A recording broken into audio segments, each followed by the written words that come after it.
There. Good morning. We're going to begin the presentation. We have some time limitations for some of the folks that are here to answer questions. Thank you very much for coming. We're talking about 3032 East 3rd Street, which is commonly referred to as the Goodman Building. In addition to myself, we have Matt Deschler, who is the Assistant City Solicitor, who's here to answer questions. Craig Hines, who's our Chief Code Official, and Phil Rader. Phil's the Code Official, who's also the Chair of the Southside Historic Conservation Commission, to answer questions as it relates to the historic nature of the building.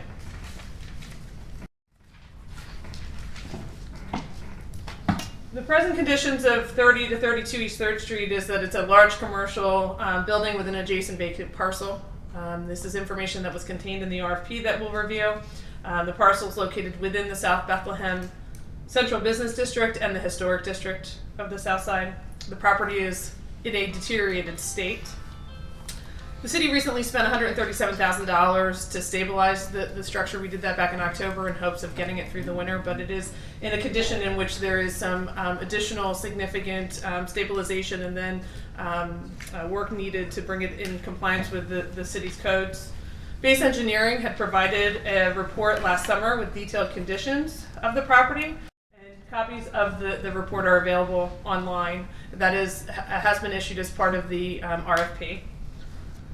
The city had decided to move through a conservatorship process, and I can update you on that. If you're not familiar with conservatorship, it's an act that is available to municipalities, private developers, to provide a mechanism to transform abandoned and blighted buildings into productive reuse, which is an opportunity for communities to modernize, revitalize, grow, and to improve the quality of life for neighbors who are already there. So that comes straight from the act.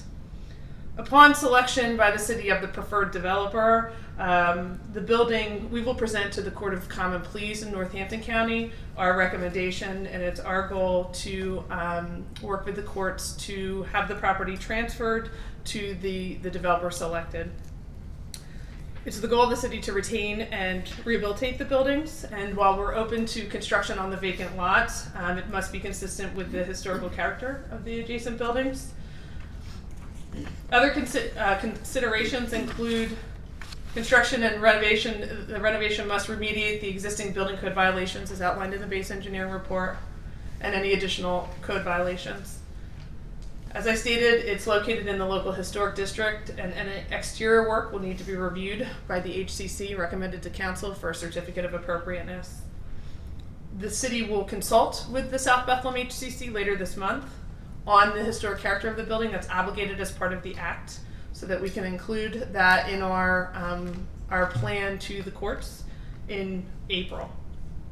The city will select the preferred developer and recommend that sale, as I stated, to the Court of Common Pleas in Northampton County. We will work to transfer the property free and clear of any and all liens on the property. The Conservator Act clearly outlines what that process looks like for us to remove liens associated with the property. And the final rehab plan must be approved by Northampton County, as I continue to state. So what's our timeline? So obviously today is February 10th, and it's our informational meeting date. The due dates for the RFP are March 2nd. We will then review very quickly and aggressively the proposals that are submitted and submit to the courts for approval in April. We have till the end of the first week of April to submit documentation to the courts. We will then be heard by the courts in May, and the decision will be released presumably by Judge Beltrami shortly thereafter. Our evaluation criteria is straight from the RFP. The overall redevelopment concept presented is important to us, including the adjacent lot. We will identify or evaluate the overall experience of similar projects like this. This is a unique situation. It's certainly not a new construction alone. And so understanding the capacity of the project team is important to us.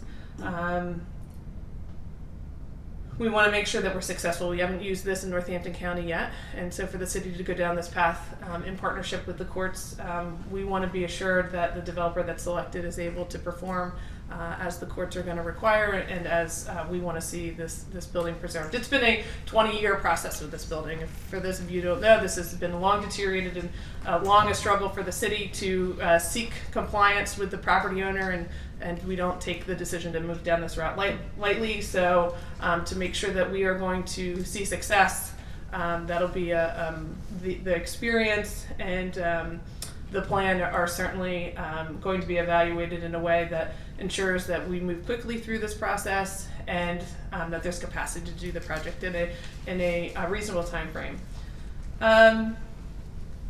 We want the property to be developed consistent with the city zoning. We don't want to see any challenges, whether it relates to historic preservation of the property or any zoning variances.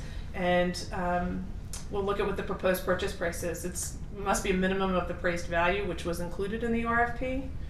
And we want to make sure that any kind of closing costs or any additional costs associated with the project are also included as part of the RFP response. And then, of course, demonstration of financial capacity. So the additional information is all on the website as it relates to the property, the code violation. You'll see when you come down to the building with us that there's a number of code violations. It will be expected to be eventually brought to a point of having a clear CO. So Craig continues to work towards identifying that list, and then we will include that on the website once it's complete. If there are any questions associated with the legal aspect of conservatorship, I want to take those first. Matt, if you'll come up.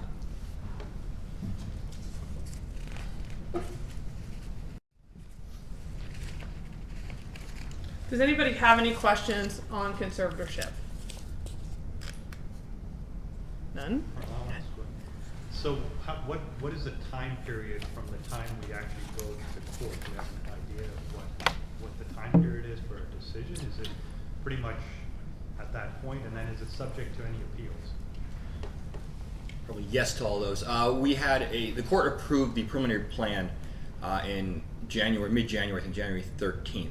The statute requires us to have a hearing on the final plan within 120 days of that date, and to submit the final plan or the proposed final plan to the court 30 days before that final hearing date. So if you game it out, based upon the way we schedule these things in Northampton County, this matter goes on a non-jury list, which there's a non-jury list or week in May that coincides with about 120 days out from the date that the court issued its order approving the preliminary plan. So 30 days before that takes us to about April 8th to be safe. So we're going to submit the plan by April 8th. That's the proposed final plan. And then about a month later, the court will schedule a hearing during the non-jury week, sometime early mid-May. And we'll have a hearing on the final plan. Now the court, after the hearing, gets to issue a decision by statute within 15 days. It can approve the plan. It can order the plan be amended. At that time, yes, the property owner or some other interested party, but likely here just the property owner, would have the right to file an interlocutory appeal, which is an appeal based upon an interim non-final order. At some point when the conservatorship is closed down, the property is sold, and a final order is issued, kind of terminating the whole matter and giving the developer the property, that order itself would be appealable. Now, we don't stop the process. We don't stop the process after the appeal, should he appeal from that interlocutory interim order. We keep going until the city's done all it can do to get to the point where we can transfer the property to the preferred developer. So it's not like the first kind of interlocutory appeal really delays things, but that second potential the appeal from the final order, that will basically stall the process until that appeal is resolved. And how long could that take? Given this gentleman's propensity for filing appeals in other matters I've dealt with him in, it could take approximately a year to a year and a half after the final order is entered, permitting the sale of the property to the preferred developer. So at that point, we're in a state of stay until that happens? Right. I mean, I doubt that you'd want to take ownership of the property, right, given the appeal pending. So that's the reality of it. So there is no work that can happen during this time? Well, we won't be able to transfer the ownership to the preferred developer while his appeal. I mean, I suppose we could try. I don't know if any developer would accept that, given then you're obligated. I'm not sure how that would work out. So yes, the idea will be that the final plan is approved, the sale is approved, but the sale is just pending the disposition of Mr. Konofsky's appeal from that final order approving the sale.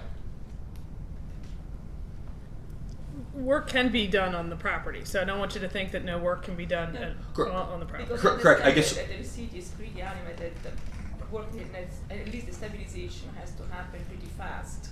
right. The conservatorship continues until it's terminated after the disposition of the appeal, by our appellate courts. So the conservatorship is in existence, and while the conservatorship is in existence, the city, whether I don't know, it acts as like a pass through from anyone else, can take the necessary steps to rehabilitate the property, maintain the property, make sure the structural integrity of the property is maintained. So the city will continue to control the property and keep it upright, keep it maintained during that time until Mr. Konofsky, presumably has exhausted all his appeal rights, at which time the property can then be transferred to the preferred developer.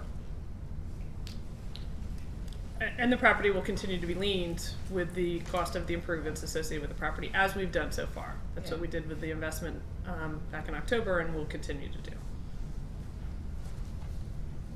So would it be the response, so developer is selected, court approves the plan, there's this year and a half appeal process, the city's still making improvements or maintaining the property, and those liens are placed on, whose responsibility then would it be to pay for that year and a half of maintenance? Well, it's the conservator's responsibility to make the ultimate payments. Now, the source of those payments, I suppose, is a different matter. If we were looking to have some buy-in or contribution from the, at that point, selected developer, I'm not sure. But I mean, ultimately, the conservator is the one who has to at least be the face of the bill paying, or for the maintenance, for the rehabilitation. I'm not saying again the funding can't come through other sources or be. Oftentimes it is, because, for example, in our hearing on the preliminary plan, we introduced testimony about how the city could utilize CDBG grants and things like that to pay for the rehab. So we're just kind of the entity that sort of directs the funding into maintaining and rehabilitating the property. So I'm not sure it's not essential that we know, or not that we don't know, but where it's not essential to, in terms of where the funding's coming from, as long as the city as conservator is the one directing the funds and making sure the building's, being maintained, that it's been rehabilitated. But during that time, any work done, the cost of that work can be added to the conservatorship lien, which is placed on the property. And I suppose the city can work out something. For example, if the preferred developer, and this is hypothetical, I don't know, but where we could, I don't know what the city wants to do, but where we could work something out where the preferred developer could kind of get credit for its contribution towards the rehabilitation expenses, so that it would be sort of covered in that conservatorship lien, because the conservatorship lien does get some priority above other lien holders on the lien schedule. So the work done by the conservator during the conservatorship, it does get some priority. So if the preferred developer at some point is contributing to those rehabilitation expenses, maintenance expenses, perhaps the city would wish to explore, whether kind of including them in the city's slot as a preferred or as a relative priority lien holder under the conservatorship lien schedule. Yeah. Yes, I mean. Was that clear enough? Yes. The idea is that the conservator who's expending the funds to maintain or repair the property on the lien schedule in the Conservatorship Act, there is some priority granted to that conservator's liens. It doesn't go all the way up to the top, but there is some priority granted. So if the city can work it out in such a way that the developer would get to kind of piggyback on the conservator's lien based upon the contributions the developer makes to maintaining the property while we're in this sense of, or while we're kind of in this state of limbo waiting for the appeals process to be exhausted, I think that's something that perhaps can be explored, at least from a legal standpoint. So, just so I can clarify, it sounds like it would be perhaps the preferred developer would assist, and then but get credit for that assistance in the ultimate purchase price. Or get repaid as a result of the lien placed on the property from the conservatorship. So you're essentially repaying portion of the investment you've already put in the property that you then get to collect. Right, you're kind of getting a Credit. essential reduction in the purchase price based upon your lien, or your part of that lien. Yes? What happens if you're not successful? I hope you are, but what happens if you're not successful in the appeal? Well, if we're not successful, then none And of the this developer really has matters. put- And the developer has put in money to stabilize the building. What happens? Well, if we're not successful on an appeal regarding the final order permitting the sale of the property, that would not necessarily terminate the conservatorship. The city at that point could explore other means of advancing its goals to make sure this property is not a blight on the city. Those avenues would include demolition and things like that. Those are just some of the other options. What would happen to the contribution made by the developer in that case? Well, again, at this point, I would say, like the city's contribution,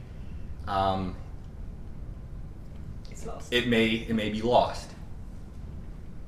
What I would say is, if there can be no sale at that point of the building, we could explore, I suppose, if an alternative is to demolish the building and sell the 2 lots as vacant lots, whether those sales could be made to that preferred developer. Again, this is all hypothetical. I'm answering hypothetical questions. But I think if we lost an appeal, it wouldn't necessarily foreclose the possibility of still transferring the property to the preferred developer. We might have to undergo a different plan, for example, that included demolition of the building and looked at it that way. The liens would not necessarily go away following the approval or following a loss on the appeal from the trial court's decision approving the sale of the property. If we lost on, basically what would have to happen is the trial court would need to terminate the conservatorship and basically remove the city as a conservator. At that point, investments made by the city and the developer there would be a good chance that while those liens would be on the lien schedule, okay, so they wouldn't be discharged, but you may not be recouping those liens anytime soon. So we could put the liens on the property, and I'm not saying that if the city were removed it as developer, if we lost our appeals, those liens would go away. They would be on there, but the end game then might not be that you would be receiving the property. Obviously, for you to get the property, the city has to prevail on any appeals filed by Mr. Konofsky. But if the lien's on there, the lien doesn't go away unless and until there's some other kind of process, whether through the redevelopment authority in the blighted property process, or it may be a subsequent conservatorship that addresses this issue again and tried again to sell the property, free and clear of whatever liens are on there. But if you work out a deal with the city where your contribution forms a part of the lien, that lien doesn't go away simply because the conservatorship is terminated. I really have to go, I'm sorry. It's okay. Thanks. Thank you, Matt. Are there any other questions relating to that I can attempt to answer? Okay, at this time I want to have Phil Rader come up. He's going to speak a little bit about the historic aspects of the property. Thank you. It's good to see so many familiar faces here. I'm speaking as a voice of one of 9 board members. But with regard to the Historic Conservation Commission, I can give you a brief overview, and when we're on site I can answer more questions for you. Since the project is bordering on 3 streets, there are 3 facades to consider. Excuse me, the first one, East 3rd Street facade, the sign area, which the area I'm speaking of is this lighter colored area. This is the modified area directly above the glass storefront. The proposal could include an enhanced sign blank for future signage, or after removal of the current material, original fabric could be revealed and restored. The cornice and bracketed area at the top of the storefront are all, in all likelihood, intact underneath the metal skin that covers these features. A suggestion here would be to remove the metal covering and rehabilitate the original building fabric. On windows, the 3rd Street facade windows are in somewhat good condition and can be reworked. If replacement is desired, the board has previously approved aluminum-clad wood windows and fiberglass windows. Any window replacement would be in kind as it pertains to the size and scale and proportion of the openings.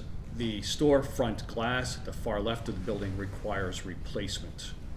On the Adams Street side, the garage door area includes a decorative brickwork to remain, with any broken or deteriorated areas to be repaired. This area also includes a decorative cornice and bracketed area just above the overhead garage doors. This area is to remain due to its historic features. The roof line at the top of this facade also contains a decorative bracketed cornice, including dental molding, all to remain as part of the building. If the overhead garage doors are removed, a proposal could include the infill of the openings while retaining the architectural features of the current openings. South side elevation of Mechanic Street, the wall section below the roof line and directly above the furniture sign has received significant water damage and will require the brick to be removed and the area rebuilt. This process would include the reuse of the brick and new mortar mix to match the existing mortar color. The new mortar mix would need to follow the Secretary of Interior standards on lime base mortars. Windows on the south elevation are not in the same condition as the front windows and could be reworked, but in all likelihood would need to be replaced. When replacing windows in a historic district, if the windows can be seen from a street or alleyway, they will need to be reviewed by the HCC. Possible replacements again would be windows to match the style, size, and proportions of the existing windows.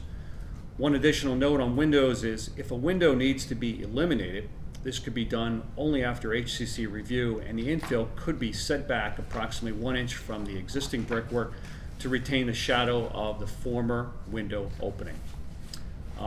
More information on the east elevation, which is the vacant lot side, the Adams Street side. Deteriorated brick.